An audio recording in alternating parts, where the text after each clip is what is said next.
Okay, ready? Sure. All right. Welcome to The Exchange. My name is Jon Johnson. My name is Joanne Woytek. She's my guest today. I couldn't be more thrilled. I couldn't be happier to have her today here on podcast number 2 of The Exchange. Joanne Woytek, thank you so much for coming down here and spending some time flapping our gums for a little bit. Thank you, as always, for asking me to participate in something. Yeah, no, this is a lot of fun. A new endeavor, a new launch, a new experiment for the exchange as we begin to sort of have different dialogues inside and along with the federal government, and particularly in the public administration, government contracting space. Wanted to cover 3 things with you today. We won't go through all 3 now, but I think it's important for folks to understand, I think, a little bit about how we met. In part because people do, to your detriment, associate me with your program. And I guess that is the case because I do play a role as a sort of a strategist and an advisor, but I am not the civil servant, nor am I. I was one for about 9 years. But you and I met after I ended up getting a phone call from a colleague that involved the Department of Justice, the International Trade Commission, and Eastern Europe, as they were gathering international experts to have a conversation around public procurement, systems, processes, transparency, security, all the things that go around public procurement in the public sector and certain SOT states. I helped them develop that, and they kept asking for more. Can you come out here and do it with us, John? Yeah, sure, I can. Well, who else can we bring, John? I said, God, I don't know. Why don't you give Joanne Woytek a call over at NASA SEWP? They do procurement. They must have a system. I'm sure they're concerned about security. And they gave you a call. Gave me a call, and I was young and naive at the time, and simply said, It wasn't that long ago. It was 2013. "That's a long while now." Okay. We were still at the point where that was I wasn't going to say no, even though I had no idea what they were asking for. I just said sure.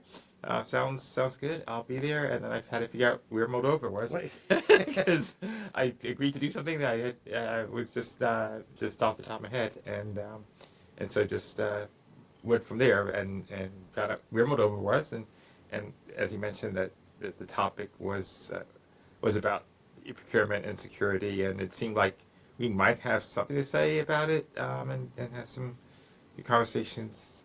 So it was get a chance to go out and hear about other internationally how some things are going. So win-win for both sides. Yeah, and we're at the airport in Dulles. They give us, again, you and I haven't really met, not in person, although I'd seen you before. Haven't really talked to you all that much. And we find ourselves on a plane ride heading over to the poorest country in Europe, but also Europe's one of their wine regions. So it actually worked out phenomenal. One of the biggest, if not the biggest wine areas, which was surprising. So that was a lot of fun. You and I remember things a little bit differently, but the one thing that I do remember clear as a bell is that you and I had a very GSA employee at the time, but our thought processes, our approaches, what we thought was important, why we do what we do. It was the first time in government where I was able to have an exchange with somebody who thought a lot like the way that I thought in terms of government-wide mechanisms, their roles, what they should do, what they shouldn't do. Right. So my view of it is that it was on the trip there that I said I need to have this guy work for SEWP. At the time, and I think this is where it becomes relevant and not just a story of history. SEWP was going through a lot of upgrowth, and we were going from that mom and pop where I just knew everything and we just kind of run without maybe a lot of strategy and thought behind it. But I was beginning to recognize the need for some more process strategy, and we did not have that in-house because that's not how we were built. We were built more to be quick, getting agile, which is good at the beginning, but at some point you need that strategy. And I think that was the biggest part I recognized in yourself, And the only question is whether we recognize it at the beginning or the end of the travel. Well, yeah, that's where the debate was, and I didn't come and work with you right away, and that took a little bit of time. I was still at GSA, but that period of time, it is interesting. Now that I've been, now that I've supported you and the agency and the program, the leadership and the contractors for the last 6, almost 7 years, that was a really interesting point in time because just as the adoption of your program kept doubling and doubling and doubling, keep growing and growing and growing on an annual basis, you were sort of doing the same thing with your team and with your staff. You've had people in your program that have been with you day one. And then at that point in time, with, say, less than 10 years remaining, you began thinking of scale, thinking about enterprise growth and what you need to put into place, not only to manage the program at present, as you were going from $4 billion to $6 billion to $8 billion to $12 billion, but also putting things in place in a way that can sustain so that the model can sustain post Joanne. In a way, keeping up and then also leaving a legacy. It's also interesting. I mentioned the international part with Moldova, but one of the other reasons why you actually became the strategist is because of another international group, the Open Group, who is an international standards group that I have been fortunate to be a member of and even a board member of since the 90s. And 1990s, and they were going through a similar growth period, and I recognized that they were ahead of me in the sense of needing a strategic plan and what that might be, and I needed somebody who could help me mold that kind of planning that I was not used to, and that confluence of hearing from outside arenas of a similar nature, seeing the growth in ourselves, and recognizing that to be a program that is continuing to evolve and not just static, that is trying to make the best use of the resources. As a government entity, we are there to serve the taxpayer in using our funding well. All that plays into, and we're at NASA, and NASA, of course, is mission oriented, solve the mission that you're given, which in our case is serve our government customers, our industry partners. All that came together, and now how am I going to do that? And I'm not just going to say brought in you. We brought in several people during that period to help change it, and we brought in the past year or two even more folks to even better handle that. We're now at 130 to getting close to 150 employees versus when I started it was 10 to 15. You change your style to meet the needs of where you're at if you want to be relevant and be efficient and effective. Yeah. And innovative. And there was a wave. It wasn't saying that you brought John in and then things happened. No, this was a wave of skills, needs and capabilities that you were identifying, that you were bringing in, whether it's the Mike Tollers, whether it's the Marcus Fidelli's, right, bringing in the enterprise architecture, bringing in the R&D, bringing in certain features that are now part of the program that you were introducing into it before, along with the people that came with it, the design elements. Really, yeah, you actually thinking about it now, you as a leader began putting in place what the program needed for the program to be strategic, not just for Joanne Woytek to be strategic, but for the program to be strategic and in terms of what it is that they build, where they put their investments, for what reason and why. It's been a blast watching it over the last 7 years. Yeah, and it's been successful, even despite me. Well, despite its failure, it's not necessarily you. but yeah, we've done the fail, learn, grow, which I think is important to be successful, and we because we always kept this strategic view, and you and others have helped us mold that into a more solid view of what that strategy is versus me just walking in one day and saying, I took the dog for a walk and here's an idea, let's go do this. That works well. That happened last week. Well, except now I say, but you don't have to do it right away. The change that's changed now. Is I now give the okay to not immediately react and have it up and running in the next week versus now let's wait. That's the big change. Is still have those ideas, but now let's wait to make sure that it fits the overall structure of where the program's going as we grow and as we hit the next transition period from SEWP 5 to SEWP 6, it becomes even more important as we see our place in the government and industry. We are 34,000 customers. We affect 11,000 plus industry partners who have products and services on our contracts. That's a big responsibility to take on, and knowing that with 6, that could easily increase significantly in the coming years based on our customers really wanting to have what we are providing them to cover their strategic needs. By us being strategic, we can help others be strategic. Well, and obviously you have them. Obviously the market, in my mind, has spoken and continues to speak. Your program has grown both in adoption, in other words, the amount that the government puts towards commercial IT solutions and technology through your mechanism. So not only amount-wise, but frequency-wise. I mean, in 2024, I think it was, or 2023, over 52,000 orders placed through your mechanism, over $12.2 billion worth. I think that gets to exactly what I believe what people like Dr. Rhodes is looking for and is advocating for when he comes out and says, I want to improve on 3 things. I want things to be efficient. I want agencies to be able to procure at the speed of mission.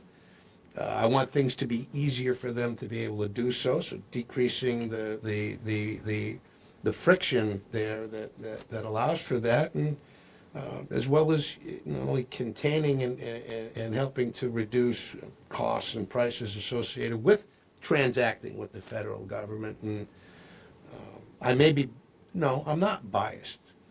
I'm not biased because I was at the other organization that put their policies and procedures and processes in place. I see what you've done in yours, and there is no competition because there is no comparison.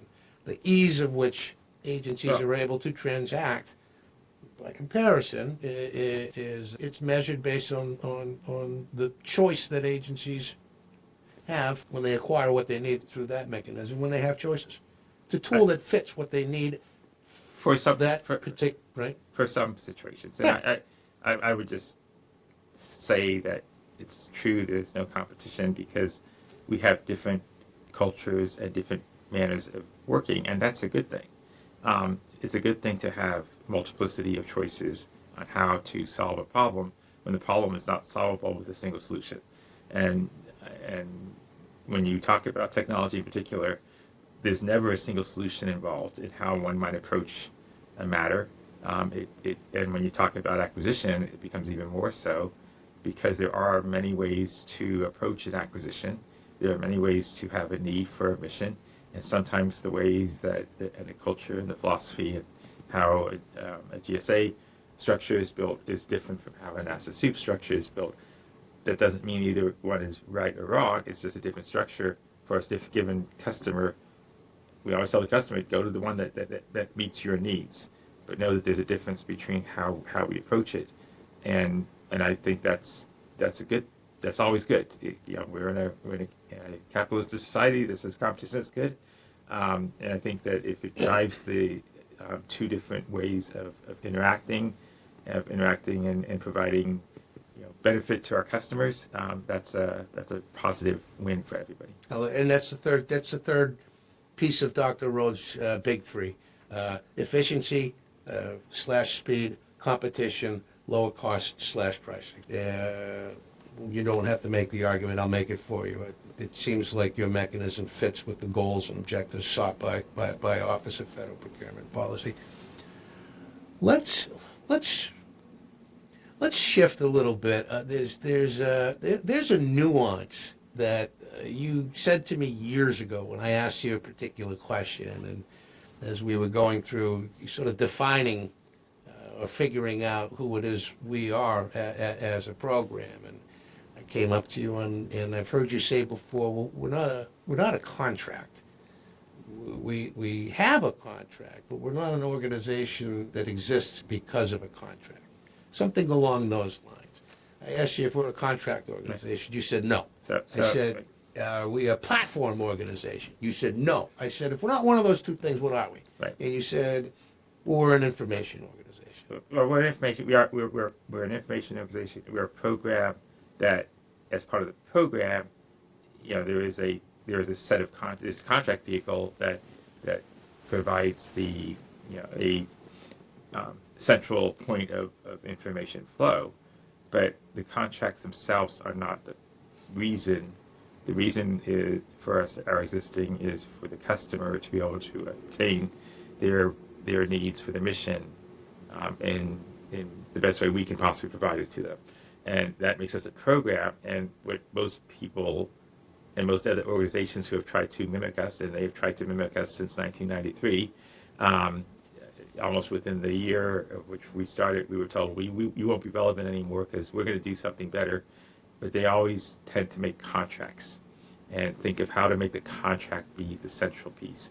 And to us, the central piece is the data, is the information, is the being there for both industry and government to understand the two sides so that we can provide the best service to our government customers in the end.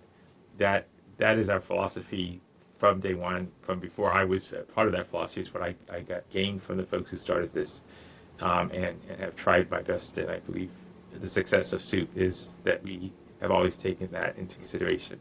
The contracts are there to feed the acquisition itself, but by themselves, we would not be anything other than a contract. Why do people use us? It's because of the fact that we give them access to information in a quick, easy, effective way. We give them the ability to make decisions.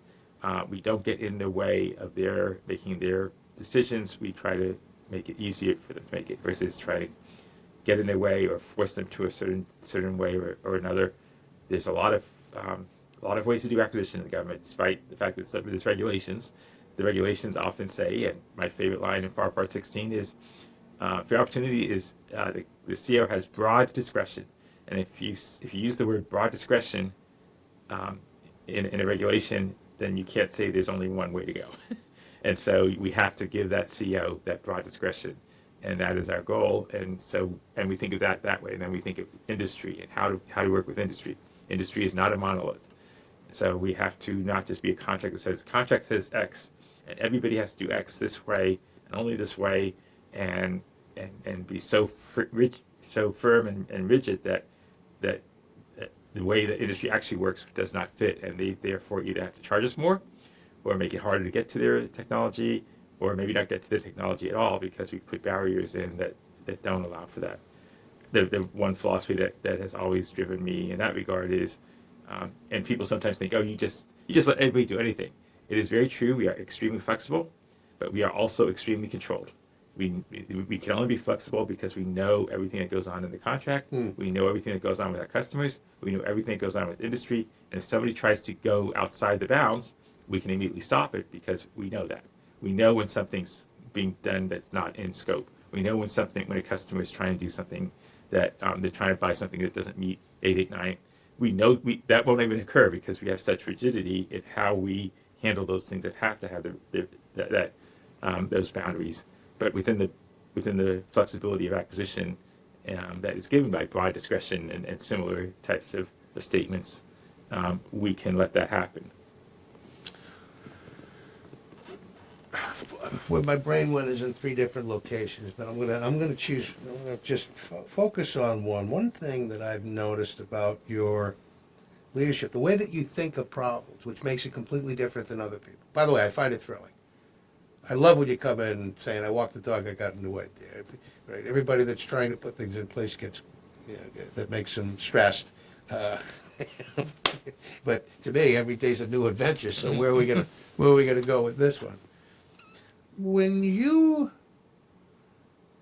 look at processes and information, very much like the best in business, I've seen you look at what you can do to reduce the friction or put things within the flow of information where it's something that you have to do, but then doing it in a way where it isn't a burden, whether it's on the agency or industry, in you implementing that.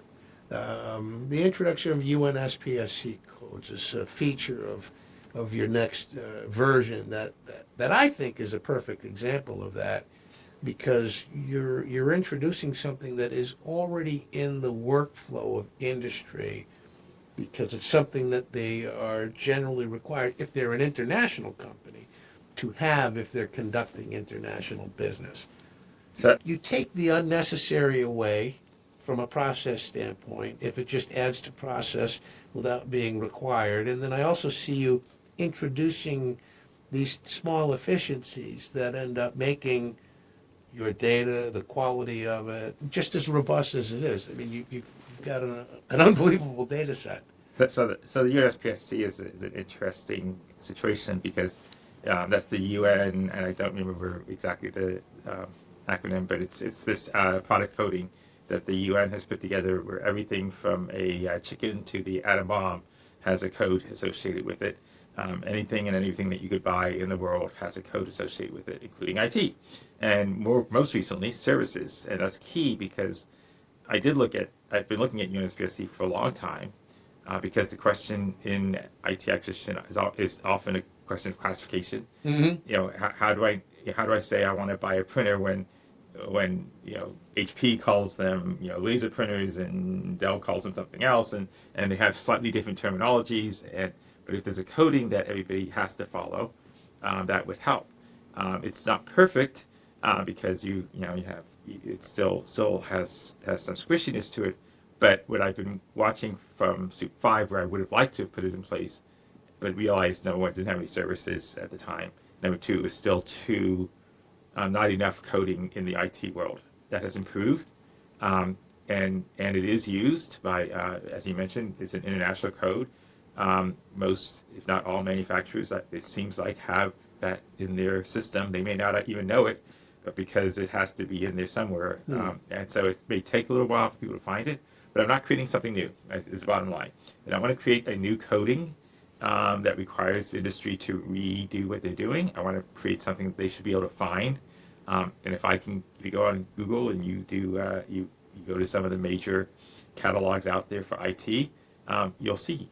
You may never even noticed it before, but they all have UNSPSC in there. And so it's out there.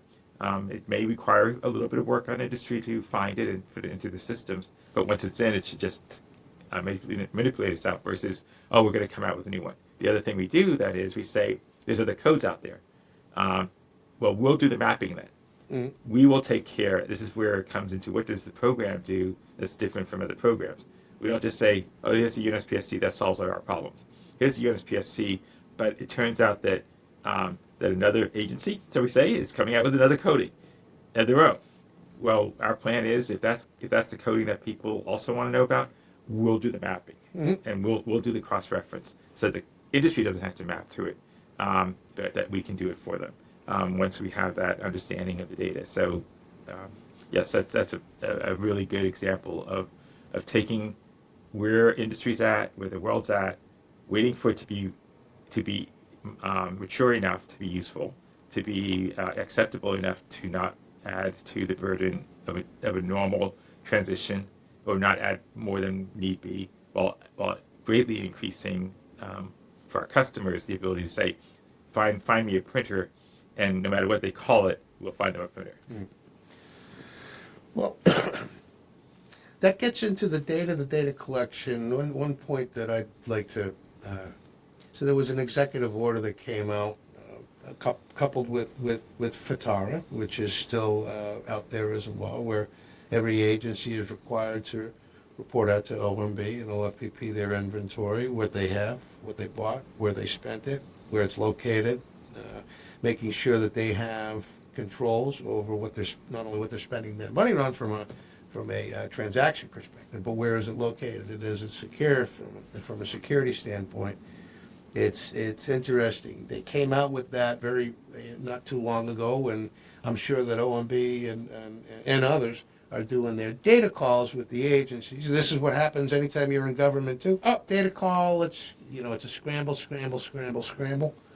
That's one story that's happening. And then about a week ago, the month closed. March turned into April, and then internally by March 3rd or 4th, your who I'll call numbers ended up running the numbers for March. Essentially, you're able to tell agencies exactly what happened in March on April 4th, giving their data back to them. So as these CIOs are answering that call, what did we buy? Where did we buy it? Where is it located? Who has it? How much? You've already given that back to the CIOs so that they could just sort of turn around and not turn around and account for it, but you provide them the data and the information that can help them do exactly what is being asked of them now, answering the question: what did I buy? How much? Where is it? And the fourth is way too long. We do a lot of reports on the first. It's the special reports because some CIOs want to have a little bit extra, so we have to do a little bit of hand manipulation. But we do a lot of reports on the first that go out to them, and we even do. It's not even that. We have reports that go to some of the CIOs have asked for RFQ reports. As even before orders come in, we are giving them reports about what's going on in their agency.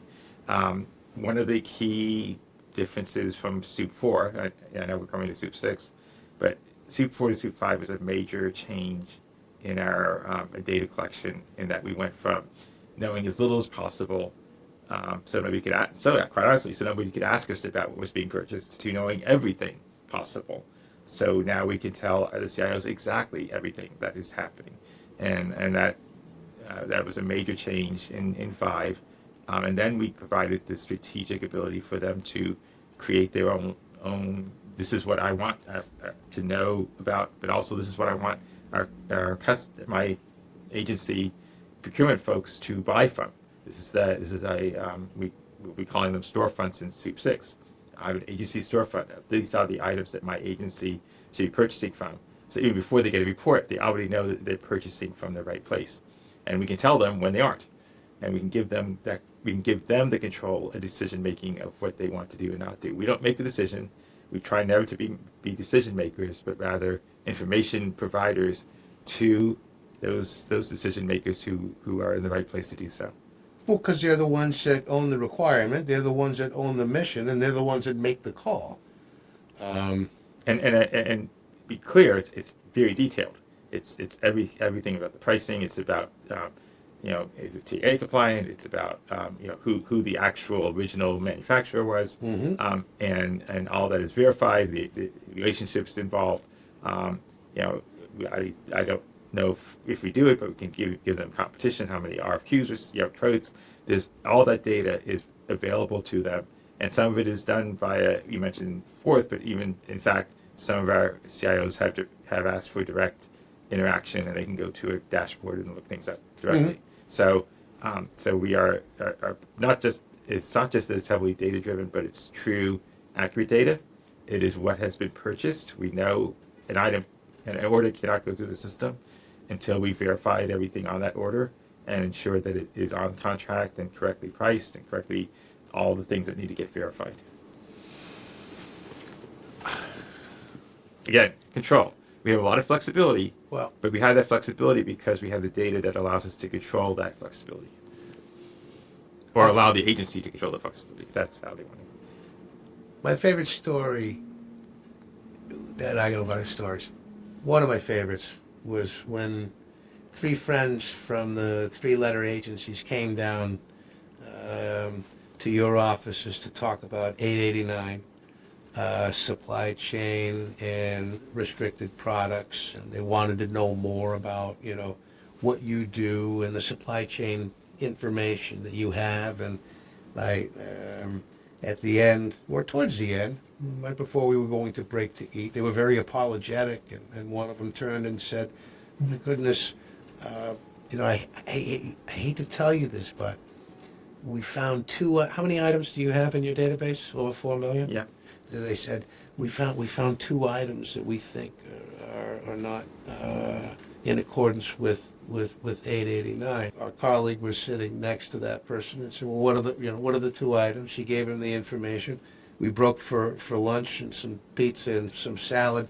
15 minutes later, he came walking through the door, and you asked him, "All set?" And he said, "Yep."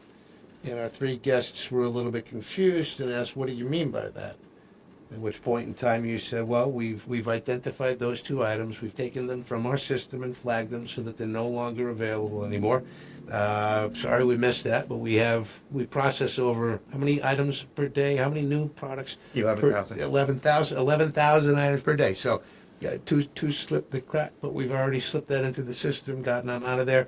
If anybody did nobody did, because you have a record of that too, but if anybody did buy that, we'd know who bought it, where it is, so that we'd be able to proactively tell that agency, hey, by the way, you purchased something that was through here, and here's all the details that go along with it." You might have, I'm looking at those three people, that you would have thought that a rocket landed itself, the way that they looked at you, because they asked, "Well, didn't you have to talk to anybody? Did you have to see anything? What do you mean that was it?" And you basically had that entire situation handled, at which point in time they said, "Geez, we want to work with you guys more." I mean, it just goes to the data controls, Right. the system controls, Right. the type of information that you have, that you collect, that you're able to act on. It really is one of the most unique features of a program in government. It's pretty amazing. Yes, I'm very proud of the data.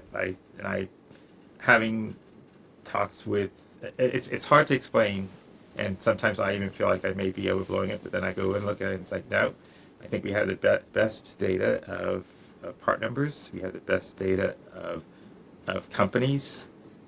We have the best data of relationships between companies.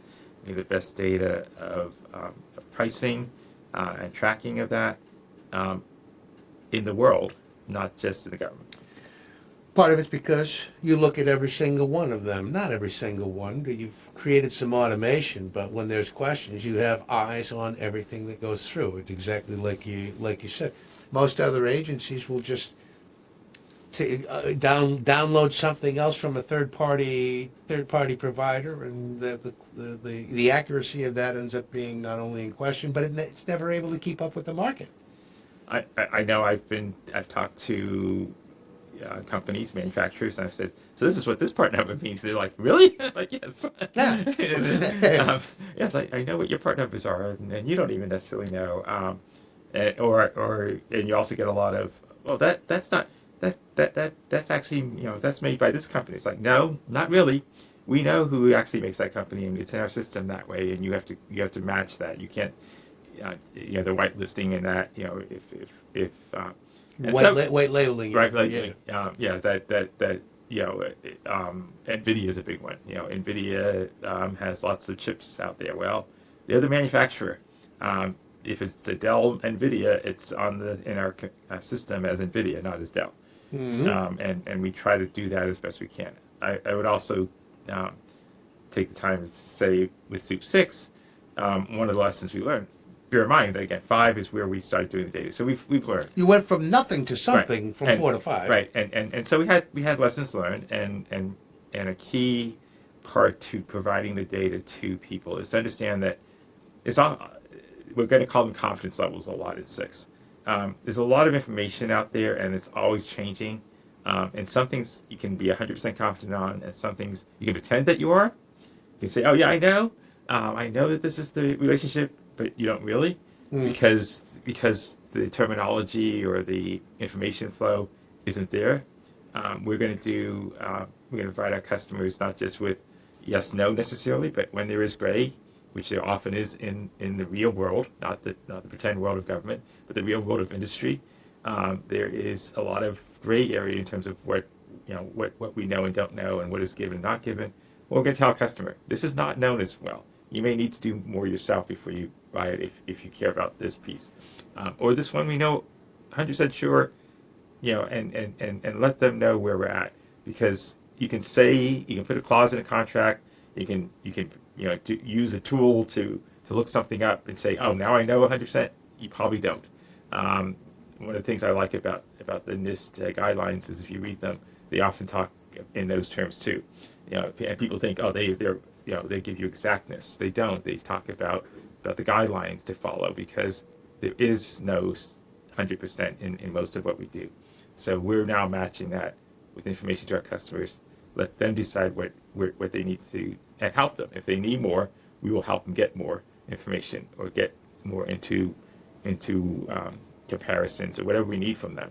We'll work with our customers, but it's just too many variables to go to one place, and any one tool, as we've tried tools in the past to help us with this. Many of the tools are built with a very limited capability that allows them to provide that information, but only the information that's pretty easy to get to anyway. What's the information that you really have to dig into in terms of what is this what is this part number? Is this part number a configurable part number? That's an important question, because some part numbers have very strict, this part number costs this much all the time. A lot of part numbers are, well, it's this much money here, but if you're at the same part number also is configured and differently, is a different. And all that's found in the pattern of the part number. Well, it could be. For some companies. Right. And we've tried to do that with 6. Will be more a case of, well, if it's configurable, I can't give you an exactness. I can give you that there's a range. I can tell you that there's an approximation, because I don't know your exact configuration or the pricing on that. Right. But I can tell you what the range is, and if there are offsetting ranges. So we're trying to dig more into that data as, and again, go back to what you started with. We're an information provider. We're an information program. The information we're providing has to do with IT acquisition, but it's still information. Let's go one more question before we call it. Some conversations that you as a programmer are involved in. Right? You're carrying the government's view, especially with FAR, and you're bounded by that, and to your point, you've got an eye on what's going on under your vehicle, and if there's something that's either contradictory to FAR or contradictory to the scope of what it is that your vehicle, or whatever rules are, you've got an eye on that, and you can say, stop, you can't do that because these are the basic rules. But I've also seen you flip that.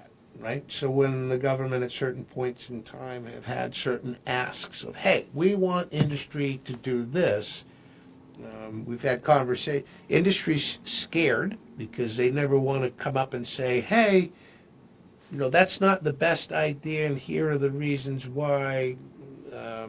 There's a lot of fear in terms of either going against the grain or making someone mad, at which point in time Joanne stands up and says, you know what, that's a really dumb idea, and here are the reasons why.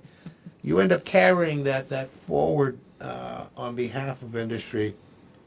Where'd you learn to, talk a little bit about why do you do that? Right? Why do you play, right? Why do you do that, and what's the result then? Of you playing, having to play that role inside the government market. I don't know what the result is. I wish I had more. I wish that I had more power to cause results. I hope that my speaking out might embolden industry to speak out, because that's what matters. Government is not going to listen to me. I'm government. I can't. Me saying that industry can't do this, is it going to fly? But if by saying that I can get some industry people to all say, Joanne's right, this is not something we can really do. It's not workable in the way that you're trying to do that. Right. In other words, usually the goals of whatever the policy statement. And I don't mean policy in the strict sense, because once it's policy, it's policy. I don't go against it. But if it's a developing discussion, and the discussion is heading in a direction that is clearly not in a way that industry operates from my point of view. And because I spend a fair amount of time with industry outside of the government, and I watch how they operate, and I listen to how different each part of the industry, each company even works. Just take letters of authorization. One of my favorite bad discussion points for somebody to bring up, because we learned this, I think it was in SEWP 4 even, that a letter of authorization has zero meaning except in the government where they think it has some meaning. And so we require these letters and without specificity. We did use them, for example, in 6, but we used them very specifically for very specific requirements that had to be written with clearly for SEWP 6, not generic, not general statements of authorization. And you start with, industry doesn't even have a definition of authorization, much less letter of authorization. So we're asking for something in the government that doesn't actually match industry. What does industry have? Well, industry, every company might have a slightly different meaning. That what we provide is to our customers, here's what we know about the relationship. Some companies have a very strict authorization process that requires training and other factors. Some of them have an authorization. Which are all supply chain practices to make sure that ways. That's good for them. Other companies say, that's an authorization. Heck, I don't care who you are. I'll give you a letter of authorization because I just want to sell my product. I don't care who you are. Right. Yeah. So just take those two ends. So what does the letter of authorization tell you? Well, you don't know if you don't know why that company who isn't even known. And then you have the question of a company in Europe who says, I have a reseller and a distributor. I don't care who sells my product. And okay, I'll sign this letter. Or you have a letter that's from a commercial entity of that company. Or you have a letter, as we have seen, signed by somebody in Brazil. Probably not a federal representative. We have seen those, and so we know. I mean, we've seen them with "put your name here," still in the letter. So to rely on this idea, again, the concept's good, and we utilize the concept of authorization. But our concept is we don't want a letter. We go directly to the manufacturer and say, hey, is it okay if this company sells your products? Yeah. And in fact, we now have a website where the companies can come in and manage that relationship themselves for what they consider that relationship to be. Mm-hmm. And to tell us that information, which again, in SEWP 6 even more so, will provide more information to our customers, not just, they're authorized, but here's what it means to be authorized. I see that line of sight, that sort of line of sight standard in with the ISO standard that you and the Open Group helped develop in 20243, in particular with hardware, because you have to monitor every time something moves through that chain. There's a potential for something bad to happen. I mean, this was the core of some of the malicious taint and counterfeit standards that you helped, that the DoD had an interest in. That you helped, and along with the Open Group, in creating some of those first supply chain standards in order to maintain that line of sight, that line of integrity between where that product moves throughout the eventuality of it landing on the desk of an employee at an agency. By the way, I should have started out by saying Happy Supply Chain Integrity Month, Joanne. I continue to forget that it's April and this is Supply Chain Integrity Month. So you've been you've taught me a lot about it over the years, as well as the Open Group and the others. It's fun, and it's not even over. It's not even over. Never over. Joe, good. I like to hear that. Good. Maybe after December it won't be over either. Joanne, will you do this with me again? 45 minutes flew by. Yes. There's so much more I need to talk with you about, because I have these conversations with you that nobody else gets to hear. And I'd love to do it again. Yeah, thank you so much for being on the Exchange. Guest number 2. Maybe you'll be guest number 5 and guest number 10 as well. We'll figure that out as we move forward, yeah? Sounds good. Thank you so much, Joanne. Thank you.